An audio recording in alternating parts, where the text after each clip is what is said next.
আল্লাহ চাইলে সব কিছুই সম্ভব। দেখেন বন্ধুরা, এই গাছে যে পরিমাণে আপনার মালটা ধরেছে, এগুলো কিন্তু মালটা, ছোট ছোট মালটা, এটা লেবু না। প্রচুর পরিমাণে মালটা ধরেছে গাছে, প্রচুর মালটা। এগুলো লেবু না, এগুলো মালটা গাছ, ছোট জাতের মালটা। দেখেন যে কি পরিমাণে মালটা ধরছে।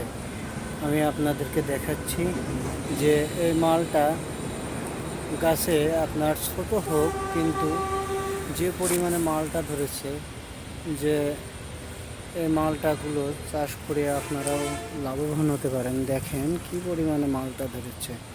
আসলে আল্লাহর নিয়ামক যারা পেয়ে শুকরিয়া আদায় করে, আল্লাহ তাদের নিয়ামক আরও বাড়িয়ে দেয়। এই আমি একটা লং ভিডিও করলাম আপনাদের দেখানোর জন্য। আপনারা অবশ্যই জানাবেন যে ভিডিওটা কেমন হয়েছে। যে